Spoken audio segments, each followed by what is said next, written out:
Ya, puji Tuhan, salam sejahtera bagi kita semua. Shalom, saya Pendeta Yohanes Nahwai, senang kembali mengudara di hadapan Bapak Ibu Saudara-saudari semua pada hari ini, hari Kamis, tanggal 25 April 2024. Saya pertama-tama ingin menyampaikan permohonan maaf karena mengalami berminggu-minggu penundaan akibat dari saya memimpin rombongan berangkat ke Israel dalam program retreat di sana. Maka itu saya tidak sempat untuk berjumpa dengan Bapak Ibu dalam minggu itu, dan berikutnya lagi ada juga dalam masa libur Lebaran, kita semua sama-sama menikmati libur sebentar, dan dalam keadaan sekarang kita bisa melanjutkan pertemuan ini. Saya sangat bersuka cita sekali. Jadi terima kasih buat Bapak Ibu Saudara-saudari semua yang sudah selalu setia mengikuti program pembekalan karakter Faith Minutes Live ini, baik dalam pertemuan audio video di YouTube dan di Facebook, dan juga yang ada di Instagram. Terima kasih, senang berjumpa kembali. Dan tentunya yang ada di podcast, saya sangat senang juga walaupun dalam pertemuan dalam audio saja, tetapi penikmatnya atau penyimaknya pun juga ini tidak kalah juga cukup banyak yang mengikutinya. Maka itu saya sangat senang dan bisa berjumpa kembali dengan kita semua. Nah, puji Tuhan, hari ini kita dalam pertemuan episode ini kita membahas tentang 7 dosa mematikan di dunia digital. Jadi ini adalah sebuah judul saja yang saya pergunakan untuk menjadi sebuah pengantar bagi kita semua dalam memahami kita bisa menggunakan media sosial, tetapi pada saat kita menggunakan media sosial, kita mesti mengetahui ada 7 kefatalan atau ada 7 kesalahan yang bisa kita lakukan. Ya, sebagai anak Tuhan, kalau kita sudah sampai kepada pemahaman menjadi orang Kristen harus menjadi berkat, maka ketika kita tidak menjadi berkat, maka tidak mencapai target sebagai orang Kristen. Maka sesuai dengan definisi dosa dalam bahasa Yunani-nya, hamartia. Hamartia itu artinya adalah tidak kena sasaran. Maka itu, ketika kita ditargetkan untuk menjadi berkat, menjadi garam dunia, terang dunia, dan apabila kita tidak menjadinya, maka ini adalah meleset dari target. Maka sesuai dengan definisi kata hamartia, yaitu tidak kena sasaran, maka ini juga termasuk sebagai kategori dosa. Maka itu Bapak Ibu Saudara-saudari dan saya, kita mesti menyadari di media sosial pun di dunia digital, kita mesti tetap menjadi berkat di sana. Ya, saya berkali-kali sampaikan dalam pendahuluan dalam pembekalan karakter dengan tema ini adalah mempunyai media sosial itu tidak salah, tetapi seringkali melalui media sosial kita melakukan kesalahan. Punya media sosial atau bergerak dalam dunia digital ini bukan suatu kejahatan, tetapi ternyata di dalam media sosial kita pun kita bisa melakukan kejahatan. Dan yang terakhir juga dalam bidang kerohanian, kita punya media sosial atau bermain di dunia digital itu tidak berdosa, tetapi seringkali justru di dunia digital inilah kita melakukan dosa. Maka itu Bapak Ibu Saudara-saudari, harapannya, targetnya adalah dalam pembekalan ini kita semua, termasuk saya pun ikut dibimbing dari pembekalan ini. Puji Tuhan. Nah, seri ketiga ini kita sekarang sudah sampai kepada tema iri hati. Menurut Kamus Besar Bahasa Indonesia, definisi iri hati itu adalah merasa kurang senang melihat kelebihan orang lain. Saya ulangi sekali lagi, iri hati itu adalah merasa kurang senang melihat kelebihan orang lain. Jadi ketika kita melihat orang lain lebih, itu kita menjadi tidak suka. Maka itu adalah iri hati. Dan ini juga berlaku di dunia digital. Mari kita masuk ke dalam dunia media sosial. Itu yang paling gampang untuk kita berikan sebagai contoh. Karena tidak bisa dipungkiri hidup kita hari-hari kita habiskan di media sosial juga. Pasti dalam aktivitas kita hari-hari, kita buka media sosial kita. Saya juga berani jamin, Bapak Ibu Saudara-saudari termasuk juga saya, bangun tidur, ya kalau saya doa dulu, mengucap syukur sama Tuhan. Ya saya juga ngaku juga kok, habis doa langsung buka medsos untuk memastikan. Kalau saya sekarang buka medsos itu memastikan apakah ada komentar-komentar negatif atau tidak. Komentar yang mengandung sara atau tidak. Kalau ada, saya buru-buru hapus lah. Itu salah satu PR yang saya lakukan di pagi hari. Baru berikutnya ya udah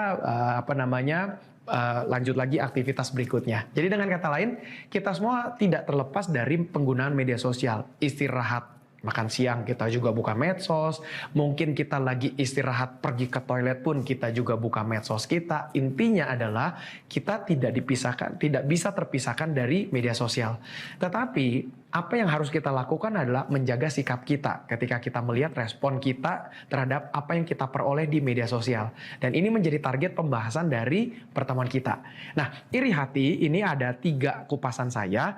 Yang pertama adalah dosa iri hati di dunia digital. Yang pertama adalah sifat merasa kurang senang melihat orang lain lebih banyak followersnya. Nah, jadi kita di media sosial ini yang jumlah followersnya bisa kelihatan, ini bisa juga menjadi pancingan untuk kita iri hati. Pancingan untuk membuat kita menjadi tertekan, pancingan untuk juga membuat kita sombong, itu bisa terjadi juga. Maka itu kita mesti menyikapi diri kita dalam hal ini iri hati.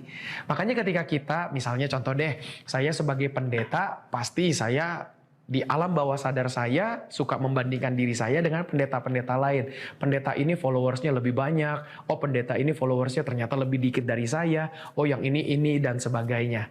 Dan kita juga bisa seperti itu ketika kita sebagai seorang pedagang melihat followers orang lain tokonya kok lebih banyak ya daripada kita. Ini pun bisa menghasilkan iri hati. Jadi kita pun sebagai mahasiswa, sebagai pelajar pun ketika kita melihat teman-teman kita kok followersnya lebih banyak, kok aku sedikit. Dan ini pun bisa menimbulkan iri hati.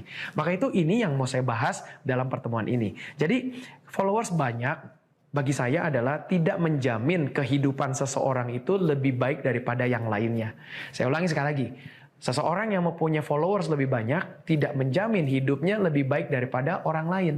Karena semakin kita punya followers banyak, responnya pun pasti akan semakin banyak. Responnya bukan hanya like saja, bukan hanya komentar-komentar positif, tapi pasti juga ada komentar-komentar negatif. Oke, jadi maka itu kita pahami dulu yang pertama, followers orang lain bisa lebih banyak atau kita followers lebih banyak pun daripada orang lain tidak menjamin hidup kita lebih baik dari orang lain. Maka itu Bapak Ibu saudara-saudari dan saya harus memahami ini. Kita punya followers lebih banyak tidak menjadikan kita lebih tinggi kastanya daripada orang lain. Jadi itu yang harus kita pahami dan saya harus pahami terus dalam hidup saya. Jadi itu yang pertama harus kita sadari supaya kita menjaga diri kita, supaya kita tidak mudah iri hati. Ya, saya jujur saja, saya sebagai pendeta pun juga adalah manusia. Ketika melihat orang lain dalam profesi saya sebagai pendeta lain, followersnya lebih banyak dari saya, kedagingan saya pingin iri hati. Tapi yang saya lakukan adalah yang saya coba tanamkan ke dalam diri saya untuk menekan iri hati saya. Saya suka bilang kepada diri saya sendiri, hidupnya belum tentu lebih baik kok dari saya, hidupnya juga belum tentu lebih baik kok dari orang lain. Maka itu ini yang bisa menetralisir kecenderungan hati saya yang ingin iri hati. Nah, saya pun sebaliknya, misalnya ketika melihat, followernya ternyata pendeta ini nggak banyak ya, saya kira banyak, nggak taunya enggak. Nah, saya pun juga harus jaga untuk jangan takabur, jangan lupa dengan diri saya, lalu saya menjadi sombong.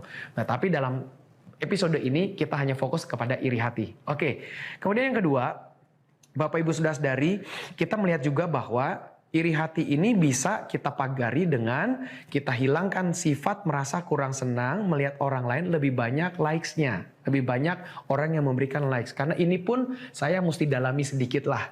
Kalau tadi yang pertama followersnya lebih banyak, jangan sampai kita iri kepada orang lain. Nah, lalu ketika postingan-postingan pun kita membandingkan. Misalnya, kita dengan teman-teman komsel kita, teman-teman kelompok sel. Yang satu posting waktu kita sedang berkomsel, yang satu juga posting dengan saat situasi yang sama, bahkan fotonya pun masih pakai foto yang sama. Lalu kita bandingkan, loh kok saya yang like-nya cuma 2 orang, dia kok yang like-nya bisa 20 orang. Lalu kita jadi iri, padahal fotonya sama, followersnya mungkin teman-teman yang sama. Dan ini jangan sampai kita menjadi iri hati.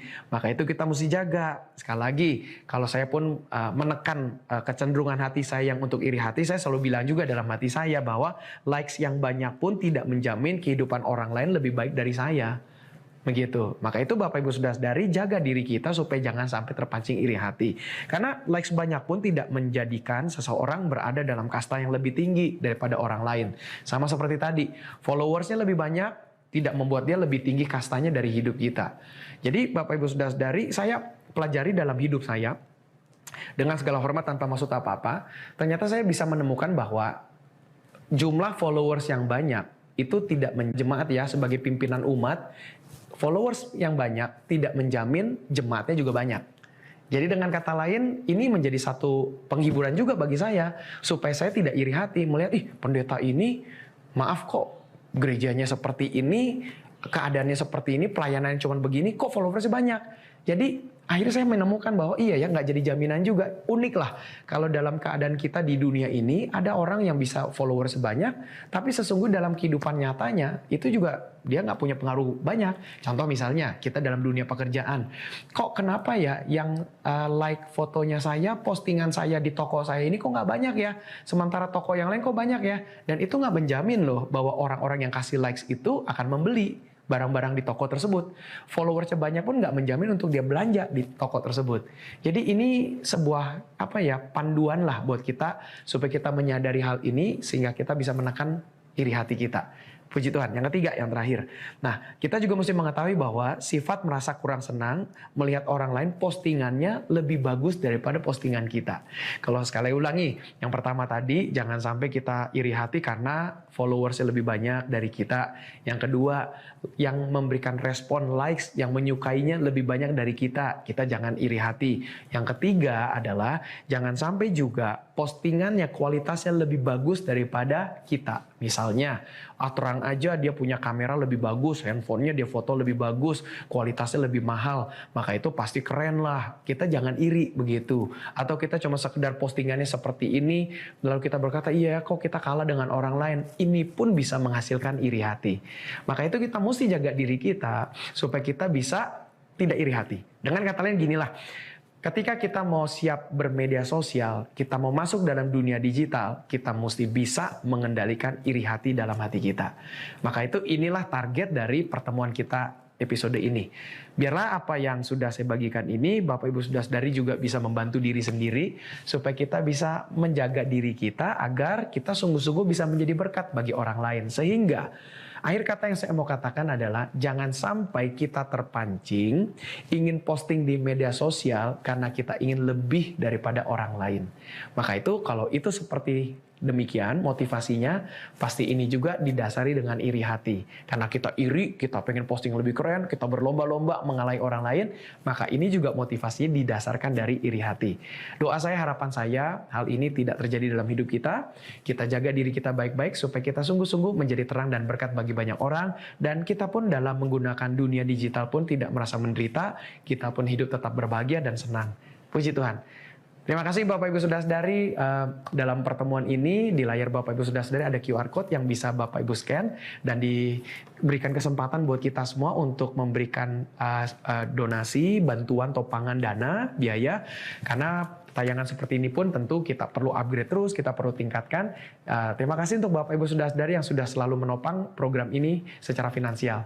Yang menggunakan YouTube, jangan sungkan untuk boleh subscribe akun YouTube GB Morsaron TV. Yang menggunakan Facebook, boleh follow, like Facebook page GB Morsaron. Yang menggunakan Instagram, ada 2 akun yang Bapak Ibu Saudara-saudari bisa follow, akun GBI Morsaron. Dan yang kedua adalah Faith Minutes. Biasa program pembekalan tengah minggu kita postingnya di akun Faith Minutes untuk di Instagram. Yang menggunakan podcast yang dalam bentuk audio, Spotify Podcast, Apple Podcast, dan YouTube Podcast, terima kasih yang sudah mengikuti semuanya dengan baik. Kita akan terus berjumpa dalam pertemuan-pertemuan berikutnya. Kita tutup pertemuan ini dalam doa. Bapa dalam surga, terima kasih untuk pembekalan seri ketiga ini. Tuhan sudah membimbing kami. Biarlah dalam kami menggunakan media sosial kami khususnya, ketika kami berinteraksi di dunia digital, kami dapat menjaga diri kami untuk tidak terpancing iri hati. Bantu kami Roh Kudus, supaya kami juga dalam bermedia sosial kami bisa bijaksana. Biar nama Tuhan saja yang dimuliakan. Terima kasih Bapa. Apabila kami yang punya pergumulan hidup, Tuhan tolong. Kami yang sedang sakit, Tuhan sembuhkan dalam nama Tuhan Yesus. Berkati semua kami Tuhan dalam pekerjaan, aktivitas studi. Biarlah Tuhan menolong dan memberkati kami senantiasa. Terima kasih Bapa. Ini doa kami. Dalam nama Tuhan Yesus kami berdoa. Amin. Baik, puji Tuhan, terima kasih Bapak Ibu Saudara-saudari. Kita akan jumpa dalam pertemuan berikutnya, seri keempat. Dan tentu jangan lupa juga Bapak Ibu Saudara-saudari yang diberkati, silakan share kepada orang-orang lain supaya mereka pun juga diberkati. Puji Tuhan, sampai jumpa. Tuhan Yesus memberkati.